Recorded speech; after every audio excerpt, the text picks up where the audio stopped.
नमस्कार, जय जोहार। क्या आप भी गवर्नमेंट एग्जाम्स की तैयारी करना चाहते हैं? क्या आप भी मेमोरी टेक्निक्स और ट्रिक्स के जरिए बहुत ही कम समय में स्मार्ट स्टडी करना चाहते हैं? क्या आप चाहते हैं कि सीजी व्यापम टॉपर आपको पढ़ाए? तो डाउनलोड करिए योगेंद्र साहू क्लासेस ऐप। यहाँ 10 से अधिक गवर्नमेंट एग्जाम्स क्रैक करने वाले और सीजी व्यापम टॉप करने वाले योगेंद्र सर सीजीपीएससी और सीजी व्यापम के अंतर्गत होने वाले सभी एग्जाम्स की तैयारी कराएं। तो डाउनलोड करिए Yogendra Sahu classes app to be the best, learn from the best.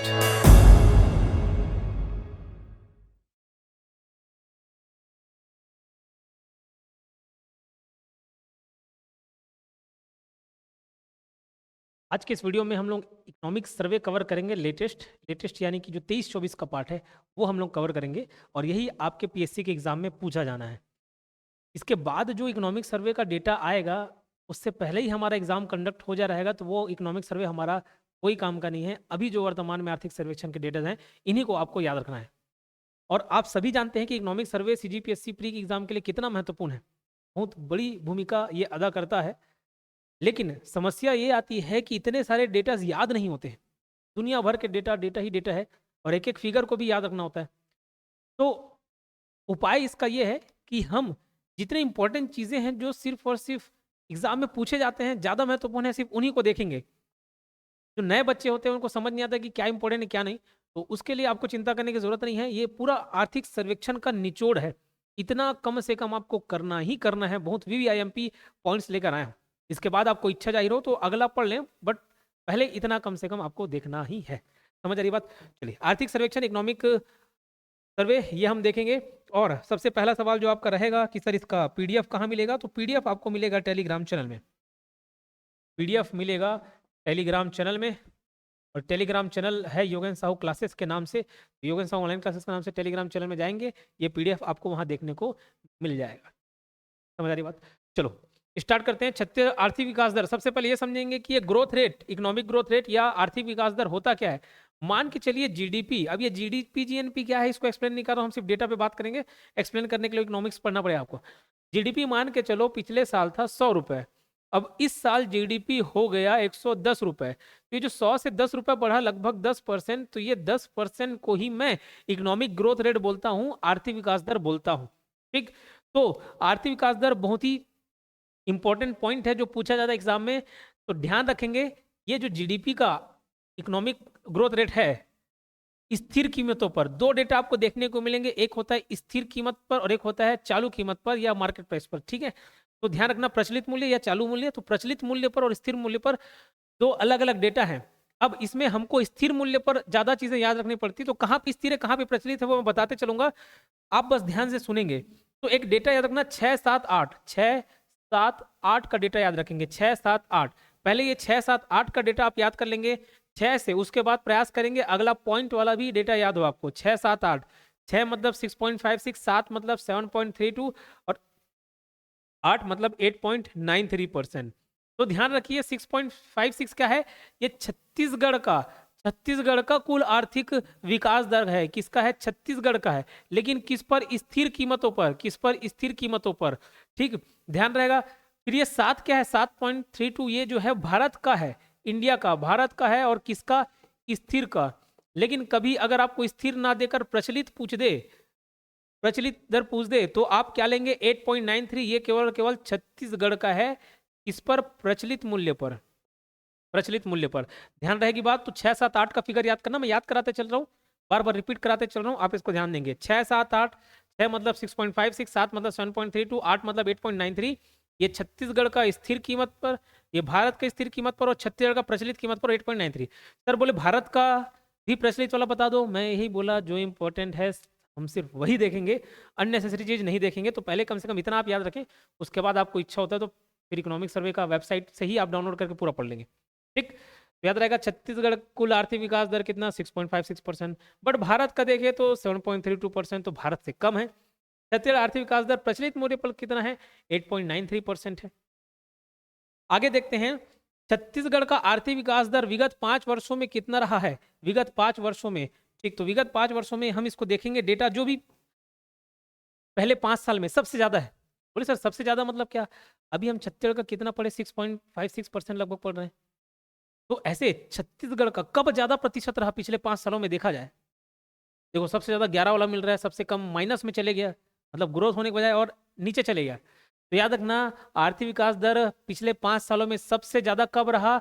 सबसे ज्यादा रहा 21-22 में। एक ही डेटा को याद रखना, अगर मैं 21 याद कराऊं तो 21-22 समझना, 20 याद कराऊं तो 20-21 समझना। तो सबसे ज्यादा रहा जिसमें एक नंबर था, मतलब एक नंबर में एक नंबर था, एक नंबर से ये एक याद रह जाएगा, ये सब याद करना क्योंकि कंफ्यूज होता है। तो 2021 में सबसे ज्यादा रहा, और 2020 में यहाँ पे जीरो आ रहा ना, तो जीरो रहा, कुछ नहीं था, मतलब जीरो चले गया। एक में एक नंबर था, जीरो में जीरो रहा। एक में एक नंबर था से इसका जो डेटा है वो भी आपको एक एक नंबर करके याद रखना पड़ेगा। 1171 11.71% सबसे ज्यादा था 21-22 में इकोनॉमिक ग्रोथ रेट, ध्यान रहेगा। न्यूनतम में देखो जीरो था, तो जीरो वाला ही फिगर याद रखना, 0.14%, 0.14%, और ऊपर से माइनस है, माइनस 0.14%। तो मेरे ख्याल से ये डेटा याद रह गया होगा। अभी क्या बताया, 6, 7, 8 बताया, 6.56, 7.32, 8.93। ये छत्तीसगढ़ का स्थिर कीमत पर, भारत का स्थिर कीमत पर, छत्तीसगढ़ का प्रचलित मूल्य पर क्या है आर्थिक विकास दर। और ऐसे पिछले 5 साल में सबसे ज्यादा कब रहा? एक नंबर में एक नंबर था, मतलब 2021 में, 21-22 में सबसे ज्यादा था, और न्यूनतम जीरो में जीरो रहा। तो 20-21 में सबसे कम था। एक नंबर वाले में एक नंबर ही है 11.71%, और जीरो वाले में 0.14%, लेकिन ये माइनस में था, माइनस 0.14%। तो ये डेटा आपको याद रखना है, उम्मीद है याद हो गया होगा। चलिए, प्रति व्यक्ति आय पर कैपिटल इनकम, इसको बताने से पहले मैं आपको एक जानकारी देना चाहता हूं। जो बच्चे पहली बार देख रहे हैं वीडियो को, सब्सक्राइब कर लीजिएगा। इस चैनल को सब्सक्राइब करके रखेंगे तो आपको बहुत बेनिफिट मिलने वाला है, तो चैनल को सब्सक्राइब जरूर कर लें।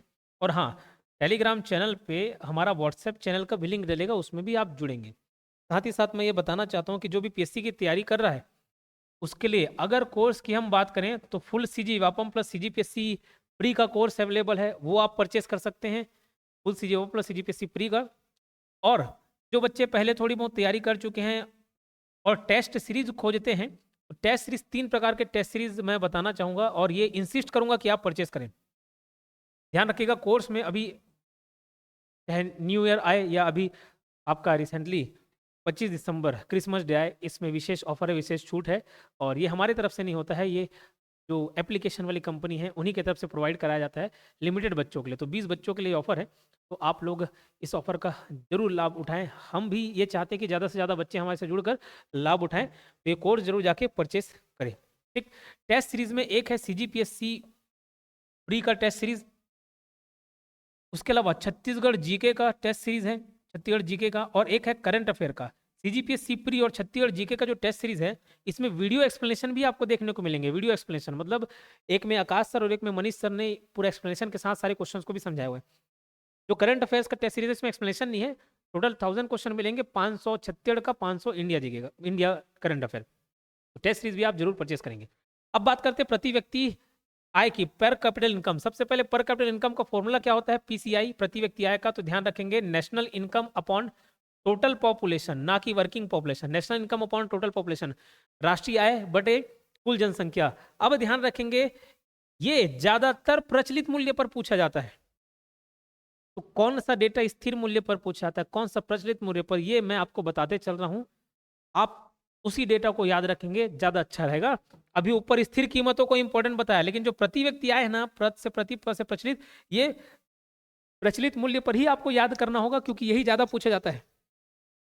तो प्रचलित मूल्य पर छत्तीसगढ़ में हर व्यक्ति का आय औसतन कितना है? 1,47,000। ये फिगर तो अपन याद करेंगे, 1,47, ठीक है। और भारत का देखें तो 1,85।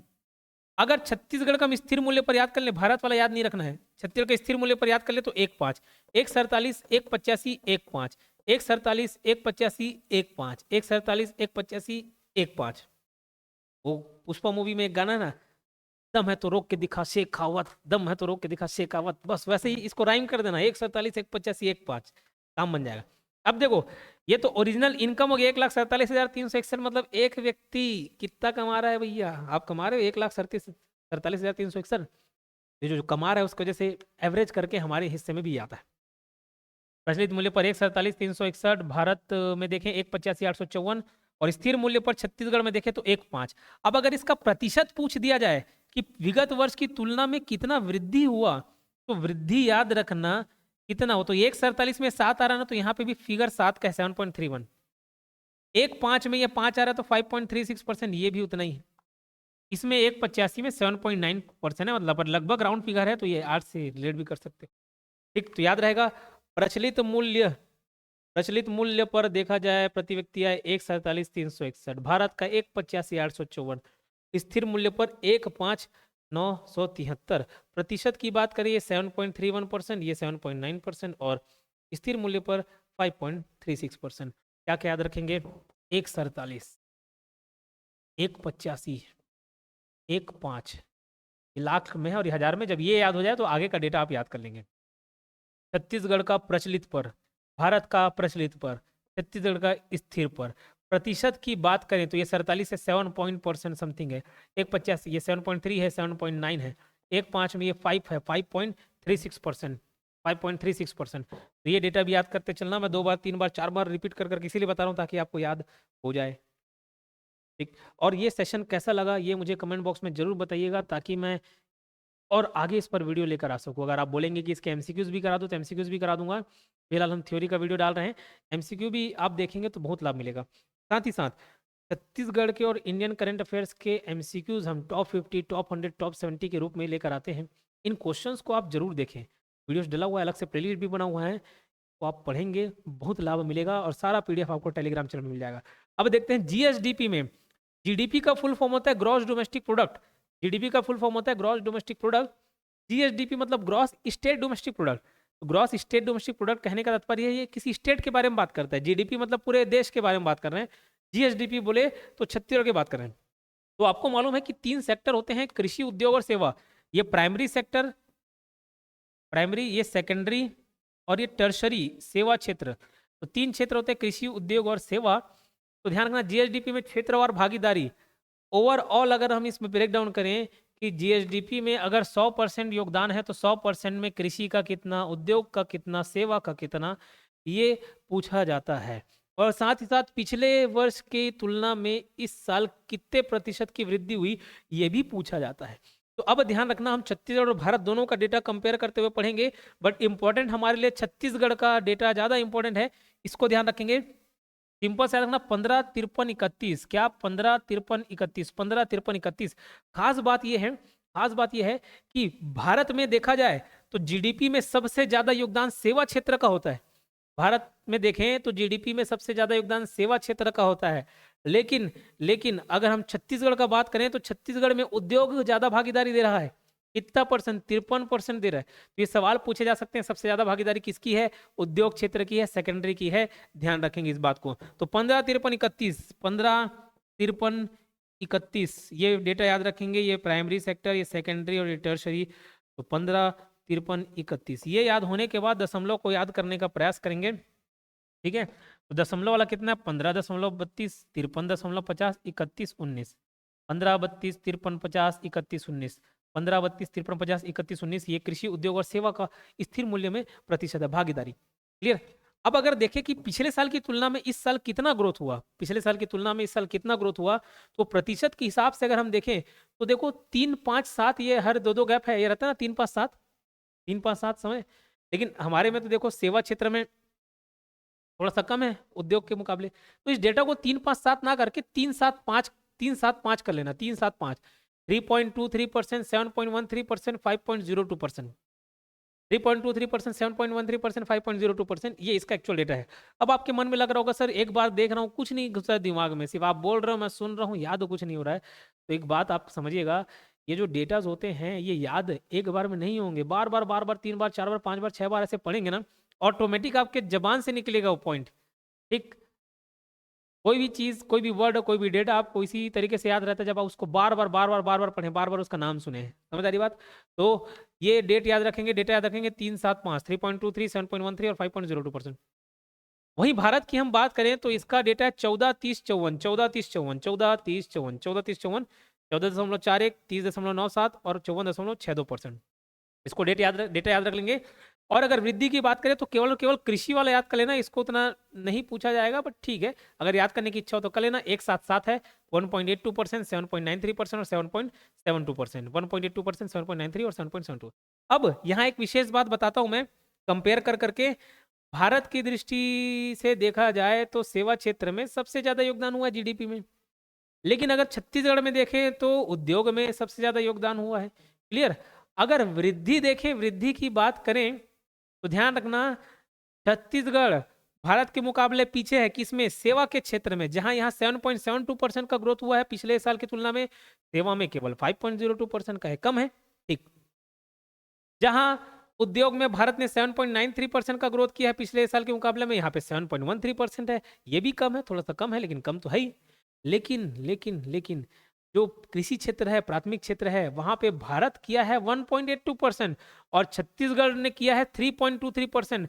तो ये ज्यादा है और ये इंपॉर्टेंट है, थोड़ा सा भी कोई चीज अलग हो जाता है वो इंपॉर्टेंट है। छत्तीसगढ़ यहाँ पे 3.23% का ग्रोथ किया पिछले साल के मुकाबले में, इस डेटा को आप याद रखेंगे। बढ़ते हैं नेक्स्ट डेटा की ओर। अब देखते हैं कृषि क्षेत्र में सर्वाधिक योगदान किस मद का रहा? फसल क्षेत्र का 8.64%। अब बोलोगे सर ये वाला कौन सा डेटा है? अभी तो ये ऊपर बताया, ये अलग डेटा दिख रहा है, ये अलग डेटा दिख रहा है। तो देखो ये जो कृषि क्षेत्र है, एक्चुअल में ये कृषि क्षेत्र या इसको प्राथमिक क्षेत्र बोला जाता है, प्राथमिक क्षेत्र। अब इसमें बोलोगे सर ये तो 15.32% का था, फिर उधर अलग डेटा बता रहे हो, क्या माजरा है? माजरा ये है कि जो प्राथमिक क्षेत्र की हम बात करते हैं तो केवल केवल कृषि नहीं आता है, कृषि क्षेत्र में केवल केवल कृषि नहीं आ रहा है, प्राथमिक क्षेत्र में केवल केवल कृषि नहीं आ रहा, तो सर क्या आ रहा है? उसमें कृषि भी आ जाता है, आपका पशुपालन भी आ जाता है, मछली पालन भी आ जाता है, सब चीज, खनिज भी आ जाता है, खनिज उत्खनन हो गया, माइनिंग्स हो गया, ये खनन। तो कृषि क्षेत्र में सिर्फ कृषि नहीं है, बाकी और भी बहुत सारी चीजें हैं। समझ रही बात? तो अगर सिंगल मद हम देखें कृषि के अंतर्गत, वैसे उद्योग में सिर्फ उद्योग वाला नहीं आएगा, विनिर्माण नहीं आएगा, और भी बहुत सारी चीजें आती है। सेवा में बहुत सारे प्रकार की सेवा हो सकती है, ट्रांसपोर्टेशन सेवा हो सकती है, बैंकिंग, इंश्योरेंस, अलग अलग क्षेत्र हो सकता है। तो केवल कृषि क्षेत्र में बोला जाए, पूछा जाए कृषि क्षेत्र में सर्वाधिक योगदान, कृषि क्षेत्र में सर्वाधिक योगदान किस मद या क्षेत्र में रहा? तो फसल क्षेत्र में। इसमें फसल क्षेत्र में। अब ध्यान रखना, फसल मतलब बहुत सारे फसल हो सकते हैं ना, वो फसल हो सकता है अनाज वाला हो, धान गेहूं वाला हो सकता है, वो आपका दलहन फसलें भी हो सकती हैं जिससे दाल निकलते हो, तिलहन फसल भी हो सकती है जिसमें तिलहन निकलता हो, तेल निकलता हो। ठीक। तो कृषि क्षेत्र में सर्वाधिक योगदान किस मध्य क्षेत्र में रहा? फसल क्षेत्र में। कितना? 8.64%। 8 और 8 का स्क्वायर है 8.64%।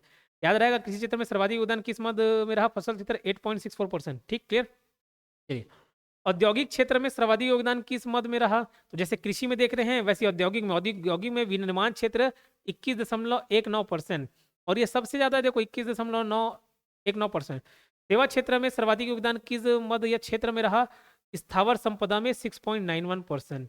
ये डेटा तो आप याद रखेंगे, साथ ही साथ ये फसल क्षेत्र का भी याद रखेंगे 8.64%। इसको भी लिखा दिया हूं, बट ये दोनों को तो याद रखेंगे ही रखेंगे। इतना क्लियर हुआ? अब अगर देखा जाए तीनों क्षेत्रों में कृषि, उद्योग, सेवा को मिलाकर सर्वाधिक योगदान या भागीदारी किस मत की रही? मैं इंडिविजुअल पॉइंट की बात कर रहा हूं। इंडिविजुअल मतलब समझ रहे हो, केवल कृषि की नहीं, केवल उद्योग क्षेत्र की नहीं, केवल सेवा की नहीं, कृषि के अंतर्गत भी और बहुत सारे मद हैं। जैसे कृषि के क्षेत्र में ये फसल हो गया, बागवानी हो गया, दुनिया भर के पशुपालन, सब चीज आ गए। ये एक मद, ये एक मद, ये एक मद, ये एक मद, ये मद। वैसे उद्योग वाले में भी बहुत सारे रहेंगे, वैसे सेवा में भी बहुत सारे रहेंगे। तो ये इंडिविजुअल सब मदों को देखा जाए सब क्षेत्र से, तो सबसे ज्यादा किसका रहा? विनिर्माण का। ये तो दिख ही रहा है 21.19% इंडिविजुअल, 21.19%। और पूछा जाए पिछले वर्ष की तुलना में 23-24 में किस मद में सर्वाधिक वृद्धि हुई प्रतिशत की दृष्टि से? प्रतिशत की दृष्टि से वृद्धि से बोले सर ये क्या था? ये अभी 100 में कितना कितना परसेंट योगदान है वो पढ़ रहे हैं, है ना। और ये पूछ रहा है पिछले वर्ष की तुलना में 23-24 में किस मद में सर्वाधिक वृद्धि हुई? तो निर्माण क्षेत्र में हुआ है 9.89%। वो पिछले साल की तुलना में कितना ज्यादा हुआ ये पूछ रहा है, तो 9.89% याद रहेगा। और ऋणात्मक वृद्धि किस में हुई? रेलवे में हुई, -2.17%, -2.17%। भारत की तुलना में छत्तीसगढ़ में किस क्षेत्र में सर्वाधिक वृद्धि दर्ज की गई? कृषि क्षेत्र में 3.23% का, जबकि भारत का 1.82% है। देखो यहाँ पे शुरुआत में तो डेटा बताया है, कृषि में वृद्धि 3.23 का है और भारत में 1.82 का है। ये छत्तीसगढ़ का कृषि का, भारत का कृषि का। तो ये सवाल पूछा जा सकता है, इसलिए ध्यान रखेंगे आप। चलो ये बता दीजिएगा, एमसीक्यूज अगर आपको कराने होंगे, एमसीक्यूज चाहिए होंगे, एमसीक्यूज में लगे कि ज़्यादा अच्छे तरीके से याद हो सकता है तो बिल्कुल एमसीक्यूज के बारे में कमेंट बॉक्स में लिखेंगे। और सेशन अच्छा लगे तो लाइक कर देना, इतना मेहनत लगता है वीडियो बनाने में। कृषि क्षेत्र में सर्वाधिक वृद्धि हुई है 18-19, कृषि क्षेत्र में न्यूनतम वृद्धि हुई है 17-18। अब इसका डेटा याद कैसे करेंगे आप लोग, क्योंकि ये सवाल पूछे जाते हैं। अब बोले सर ये पिछले 5 साल का नहीं, ये ओवरऑल 7-8 साल 10 साल जितने का भी दिया है इसको हमको याद रखना है। यही डेटा मिला है और इसको हम लोग याद रखेंगे, बहुत ही आसान है इसको याद रखना। बोले सर कैसे? एक डेटा मैं लिखा रहा हूँ, उस डेटा को आप याद करेंगे, वहां से आपका काम बन जाएगा। देखो 17, 18, 19, 20, फिर 20, 21, 17, 18, 19, 20, 20, 21, 17, 18, 19, 20, 17, 18, 19, 20 और ये 20, 21 है। ठीक है, ये समझ आया? फिर जैसे ये 17-18 से स्टार्ट हुआ, ऐसे 18-19, 18-19, फिर ये 19-20 नीचे है और फिर यहाँ से 21-22, 17-18, 19-20, 20-21, 18-19, 19-20, 21-22, 18-19, 19-20, 21-22, थोड़ा सा क्रम चेंज हो गया है। अब बोले सर ये क्या चीज़ है, समझ नहीं आ रहा है। तो ये फायदा और नुकसान है, 3 अलग अलग क्षेत्र का, 3 अलग अलग वृद्धि दर। देखो ये प्राथमिक का है, प्राथमिक क्षेत्र का मतलब कृषि क्षेत्र का, और ये उद्योग क्षेत्र है मतलब सेकेंडरी सेक्टर, और ये सेवा क्षेत्र वाला है। ठीक, अब यहाँ देखो क्या पूछ रहा है, कृषि क्षेत्र में सर्वाधिक वृद्धि कब दर्ज की गई? 18-19। कब? 18-19 में। ये पिछले 5 साल की तुलना में नहीं है, ओवरऑल हम लोग देख रहे हैं हाल फिलहाल। तो ये फायदे वाला है, ये नुकसान वाला है। तो सबसे ज़्यादा वृद्धि 18-19 में हुआ कृषि क्षेत्र में, और न्यूनतम वृद्धि की बात करें तो 17-18 में हुआ है। वहीं उद्योग क्षेत्र में सर्वाधिक वृद्धि देखें तो देखो उद्योग वाला 21-22 में सर्वाधिक वृद्धि हुआ है, और सबसे कम देखें 19-20 में हुआ है, कोरोना काल का समय था, कुछ खास प्रोडक्शन हुआ। सेवा क्षेत्र में देखें तो सबसे ज़्यादा 19-20 में हुआ है और सबसे कम 20-21 में हुआ है, लॉस में। ठीक, क्लियर याद रहेगा, बात को आप ध्यान रखेंगे। चलो बोले सर ये क्या डेटा घुसा दिए, ये याद करने के लिए कि ग्रोथ रेट कितना कितना था 23-24 हाल फिलहाल के डेटा। कृषि क्षेत्र में 3.23, 7.13 और 5.02, ये ऊपर वाला ही डेटा है। 3-5-7 की जगह 3-7-5 याद कराया था ना मैं आपको, वही डेटा है ये 3-7-5। ठीक, चलो बार बार वीडियो को देख लेना, 2 बार 3 बार 4 बार, दूसरे के मुंह से सुनोगे वो ज़्यादा अच्छे से याद रहेगा बजाय खुद से रीड करने का। तो पीडीएफ तो आपके पास रहेगा, या उसको प्रिंट आउट निकाल लें या लिख लें डेटा को, जैसे वो आपको ठीक लगे, और वीडियो से बार बार सुने, याद होते चलेगा। ये न्यूनतम वृद्धि सर्वाधिक वृद्धि, वही जो डेटा बताया था, ये 17-18 न्यूनतम और सर्वाधिक को आगे पीछे कर दिए गए हैं, उस बात को आप याद रखेंगे। 17-18, 18-19, 19-20 वाला जो भी लिख के बताया वही है। 17 कहने का तात्पर्य 17-18, 17। अब कृषि संबंधित तथ्य देख लेते हैं, ये बहुत इंपॉर्टेंट है, याद रखेंगे आप। ठीक है, इस डेटा को आप याद रखेंगे। प्रदेश में कुल कृषक परिवार कितने, परिवार की बात कर रहा हूँ, कुल कृषक परिवार कितने हैं? 40.10 लाख और ये 40.11 लाख। बोले सर अलग अलग डेटा कैसे? एक आर्थिक सर्वेक्षण के हिसाब से और एक छत्तीसगढ़ भू अभिलेख वर्ष 2021 के अनुसार इतने डेटे हैं। बोले सर ये तो लेटेस्ट नहीं बता रहे हो आप, जो डेटा है लेटेस्ट वही बता रहा हूँ, और कोई सर्वेक्षण नहीं हुआ है, तो पुराना जो है वही लेटेस्ट है, समझ लो। तो 40.10 या 40.11 ये आप याद रख सकते हैं, वो राउंड फिगर करके 11 कर दिया और कुछ नहीं है, 2 अलग अलग डेटा नहीं है, एक ही डेटा है, इसमें राउंड फिगर कर दिया, इसमें नहीं किया है ना। अब ये 40.10 या 11 लाख का जो परिवार है, इसमें सीमांत कितने, लघु कितने और दीर्घ कितने, ये पूछाता है। तो सीमांत में ध्यान रखेंगे, सीमांत सॉरी, सीमांत कृषक कितने हैं? तो 24.34 लाख। अब ये जो 24.34 उसको कैसे याद रखोगे? सीमा में 24 घंटे हमारे जवान तैनात रहते हैं, तो वैसे 24.34 कर लेना। लघु किसान जो हैं वो कितने? 8.80। 8 का और एक राइम करता हो, कुछ बोलते उलते वर्ड है, मुझे याद नहीं आ रहा है, लेकिन आप समझ गए होंगे। वो लघु मतलब छोटा छोटा, वो 8 से रिलेट कर सकते हो, जो समझ गया ठीक, नहीं तो कोई दिक्कत नहीं। और एक है दीर्घ, दीर्घ वाला 6.97%। ठीक है, दीर्घ मतलब 6.97। सीमांत 24, लघु 8 और दीर्घ 6.97%। नहीं परसेंट नहीं है, लाख है ना, इतने लाख लोग हैं, टोटल करोगे 40 लाख आ जाएगा। 24 और ये 9, 24 9 हो गया आपका 33, और ये 7, 33 + 7 40, लगभग 40 लाख आ जाएंगे आपका।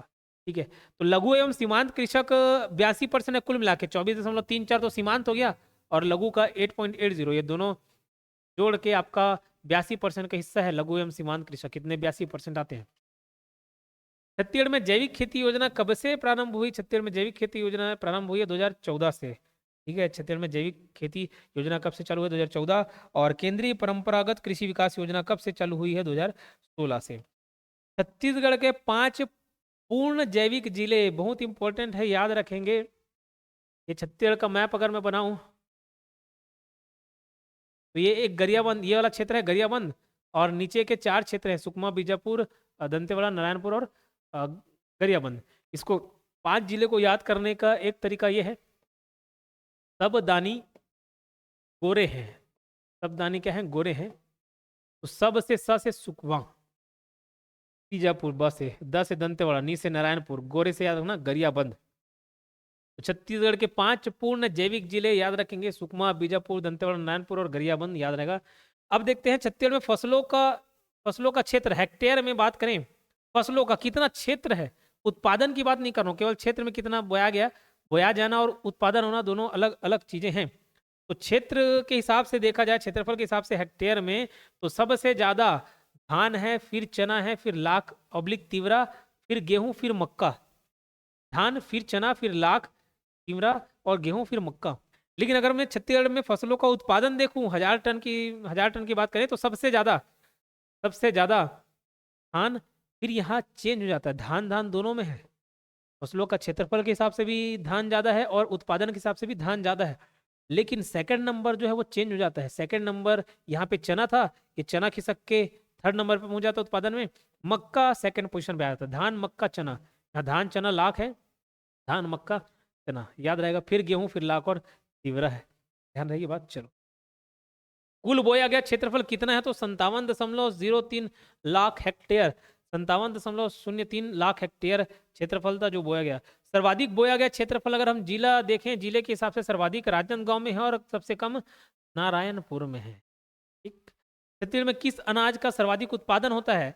अब बोले सर अभी तो ये देखे थे हम लोग धान, ये देखो ये अलग चीज है। छत्तीसगढ़ में फसलों का उत्पादन धान, मक्का, चना, गेहूं तो पढ़ लिए। अब फसल मतलब फसल में आपका धान मतलब अनाज हो गया, तिलहन हो गया, दलहन हो गया, अलग अलग आ सकते हैं। तो किस अनाज का सर्वाधिक उत्पादन, सिर्फ उत्पादन देखेंगे, बोया जा रहा है उसको नहीं। अनाज में धान है, दलहन में चना है, चना दाल, और तिलहन में मूंगफली है। तो अनाज में धान है, दलहन में चना है, तिलहन में मूंगफली है। और ये बोए जाने वाला है राई सरसों, अगर याद रख सकते तो ठीक है, नहीं तो अदरवाइज छोड़ दो। बोए जाने वाला तिलहन फसल है राई सरसों। उत्पादन में तो चना ही है, नहीं सॉरी ये तिलहन है ना, उत्पादन में आपका मूंगफली। बट राई सरसों बोया जाने वाला है। बाकी का इसमें बोए जाने वाले को याद भी नहीं करना है, इसको देख लेंगे। अनाज में धान, दलहन में चना, तिलहन में मूंगफली। उद्यानिकी फसलों का उत्पादन क्रम क्या है? सबसे ज्यादा सब्जी, फिर फल, फिर मसाला। हर जगह सब्जी ज्यादा, फिर फल उत्पादन हो रहा, फिर मसाला, फिर पुष्प, फिर औषधि एवं सुगंधित फूल। तो शुरू के 3-4 को याद रखेंगे, सब्जी फल। हमेशा हम फल सब्जी बोलते हैं, फल सब्जी, इस बार सब्जी फल करना, सब्जी फल फिर मसाला। छत्तीसगढ़ में फल सब्जी मंडी की संख्या कितनी है? तो ये है 6। टोटल कितने सब्जी मंडी है, फल सब्जी मंडी है? 6 हैं। कैसे याद रखोगे? 3 ठोक तो RRR हैं, फिर DPB, RRR DPB। तो RRR से रायपुर हो गया, रायगढ़ हो गया, राजनांदगांव हो गया, D से हो गया दुर्ग, P से हो गया पखानजूर, B से हो गया बिलासपुर। रायपुर, राजनांदगांव और रायगढ़, D से दुर्ग, P से पखानजूर, B से बिलासपुर। ठीक है, डेटा याद रहेगा। आगे बढ़ते हैं। छत्तीसगढ़ का कुल सिंचाई प्रतिशत कितना है? 38%। कुल सिंचाई प्रतिशत 38%। और समस्त सिंचाई स्रोतों से सिंचाई सुविधा उपलब्ध है कितना? 36%। कृत्रिम, इसमें आर्टिफिशियल प्लस नेचुरल दोनों शामिल है। आर्टिफिशियल प्लस नेचुरल, प्राकृतिक और कृत्रिम दोनों शामिल है। ये कृत्रिम की बात कर रहा है 36%। छत्तीसगढ़ में शुद्ध सिंचित क्षेत्र और कुल सिंचित क्षेत्र, ये दोनों याद रखेंगे, यह भी डेटा इंपॉर्टेंट है। 21 और 16 देखो, स से 16, स से शुद्ध, स से सिंचित, स से 16, स से शुद्ध, स से सिंचित। शुद्ध सिंचित क्षेत्र कितना? 16%। लेकिन कुल सिंचित क्षेत्र देखें तो 21% है। क्या आगे का भी डेटा आप याद रखेंगे, बट पहले 16 और 21 याद होना जरूरी है। 16.043 लाख हेक्टेयर और 21.43 6 लाख हेक्टेयर। अब बोलोगे सर ये शुद्ध और कुल में क्या अंतर है? तो देखो, एक ही क्षेत्र में 2 फसल उत्पादन कर दिए, 2 बार सिंचाई हो गई, 2 बार काउंट हो गया, ऐसे कर करके देखा जाए टोटल सिंचित क्षेत्र 21, वो ज़्यादा पहुंच जाता है, रिपीट हो जाता है। सिंगल टाइम काउंट करें तो वो 16 हो जाता है शुद्ध सिंचित क्षेत्र। सिंचाई साधनों संसाधनों की बात की जाए तो सबसे ज़्यादा किसका उपयोग होता है? नहरें का। ठीक है, नहर, नहर या जलाशय एक साथ है, नहर जलाशय, नहर या जलाशय। उसके बाद नलकूप आएगा, फिर तालाब आएगा, फिर कुएं। तो नहर, जलाशय, फिर नलकूप, फिर तालाब, फिर कुएं, सिंचाई संसाधन यहाँ। जिले की बात करें, सर्वाधिक सिंचित जिला, सर्वाधिक सिंचित जिला और न्यूनतम सिंचित जिला अगर देखा जाए, सर्वाधिक सिंचित जिला जांजगीर चांपा है, न्यूनतम सिंचित जिला नारायणपुर है। तो बोले सर ये फिर दंतेवाड़ा क्या है? ये क्षेत्रफल के हिसाब से देखिए तो जांजगीर चांपा सबसे ज़्यादा, नारायणपुर सबसे कम। लेकिन यही प्रतिशत के हिसाब से देखें, ये क्षेत्रफल हिसाब से था। ये जो 2 डेटा देख रहे हैं ना, क्षेत्रफल के हिसाब से देखें, एरिया के हिसाब से, क्षेत्रफल एरिया के हिसाब से देखें, सर्वाधिक संचित जिला जांजगीर चांपा और न्यूनतम है नारायणपुर। लेकिन प्रतिशत के हिसाब से देखें तो प्रतिशत के हिसाब से भी जांजगीर चांपा सबसे ज़्यादा है और न्यूनतम कौन है? दंतेवाड़ा है प्रतिशत के हिसाब से।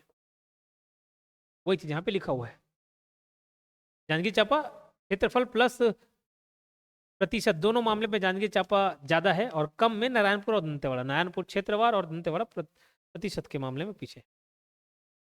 जीएसडीपी में महत्वपूर्ण भागीदारी क्षेत्रवार। अच्छा, इससे पहले मैं एक बार आपको रिक्वेस्ट करूंगा, आप वीडियो देख रहे होंगे ना, स्किप मत कीजिए, स्किप मत कीजिए दोस्त। ये जो मोबाइल स्क्रीन में आप ये डेटा देख रहे हैं, इसको एक बार पढ़िए, देखते चलिए, यही देखते चलिए, याद होगा।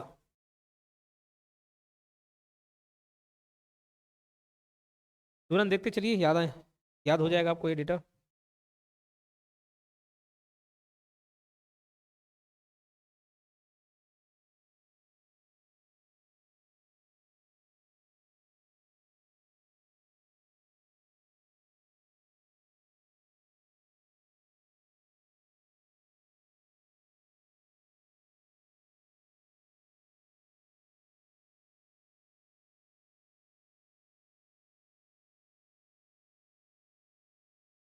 पढ़ते जाएंगे, देखते जाएंगे।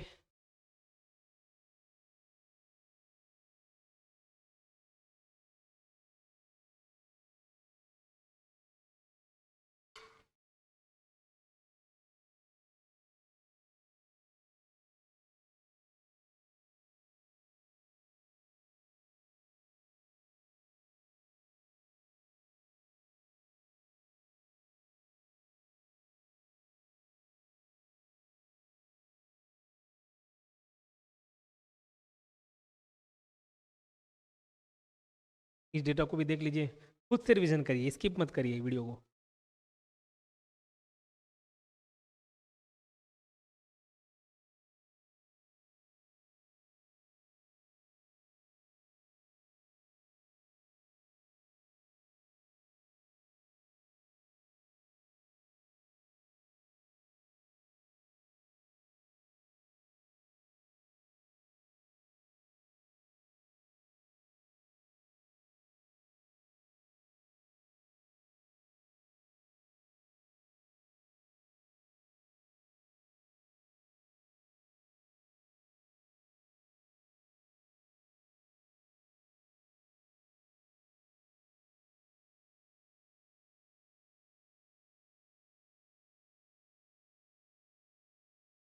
ये जो कम ज़्यादा मैं याद करा था ना, 17, 18, 19, 20, 20, 21, उस तरीके से ज़्यादा याद हो जाएगा आपको, ज़्यादा आसानी से याद होगा।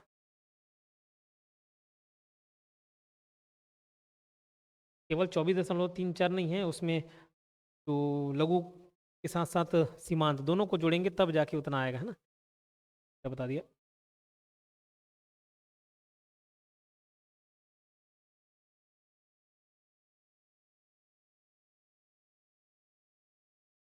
देख लीजिए लास्ट, फिर आगे बढ़ते हैं।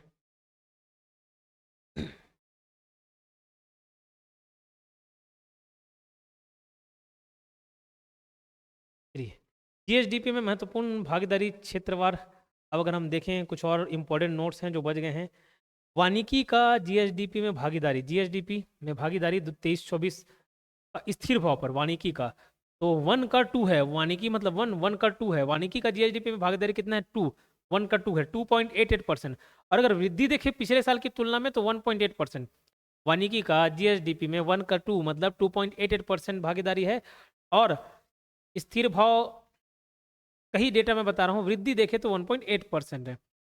खनन तथा उत्खनन क्षेत्र का जीएसडीपी में भागीदारी कितना है 10.52%। याद नहीं आता है तो जैसे वानिकी का 1 याद कर लिए, खनन का 10 याद कर लिए, खनन का 10 है 10.52%, 10.52%। वित्तीय वर्ष 2022-23 में छत्तीसगढ़ में खनिजों से प्राप्त राजस्व आय कितना है 12,941 करोड़, 12,941 करोड़ 0.33 और है 12,941 करोड़ 0.33। बोलो सर ये 22-23 का डेटा कैसे बता रहे हैं? तो वर्तमान आर्थिक सर्वेक्षण अनुसार पुराना डेटा ही दिया हुआ है, तो आप इसी डेटा को याद करेंगे 12,941। कोई पुराना डेटा नहीं पढ़ाया जा रहा, लेटेस्ट जो भी है सब पढ़ाया जा रहा है। वही 21-22 में उतना था, बट ठीक है उसको छोड़ो मत याद रखना। वित्तीय वर्ष 22-23 में छत्तीसगढ़ में खनिजों से प्राप्त राजस्व आय कितना है 12,941.33 करोड़। अब हम बात करते हैं कि देश में खनिज उत्पादन में छत्तीसगढ़ के स्थान, उत्पादन की बात कर रहा हूँ, देश में खनिज उत्पादन में छत्तीसगढ़ का स्थान सेकंड नंबर पे है। फर्स्ट में कौन है? फर्स्ट में है आपका उड़ीसा, फर्स्ट में उड़ीसा है और सेकंड में छत्तीसगढ़ है। देश के कुल खनिज उत्पादन में छत्तीसगढ़ का भागीदारी कितना है? देश के कुल खनिज उत्पादन में छत्तीसगढ़ की भागीदारी कितना है? और ये बहुत अच्छा अमाउंट है, छत्तीसगढ़ के लिए गर्व की बात है। कितना परसेंट है? 17.34%। 17 उसका जस्ट डबल 34, 17.34% है। देश के कुल खनिज उत्पादन में छत्तीसगढ़ का भागीदारी कितना है? 17.34%। छत्तीसगढ़ में सर्वाधिक खनिज राजस्व प्राप्त होता है किस्सा कोयला से, फिर लोहा से, फिर चूना से, बॉक्साइट से और टिन से। इसको मैं काला चाबी से याद कर लिया हूँ, काला चाबी, काली चाबी, काला चाबी, काला चाबी।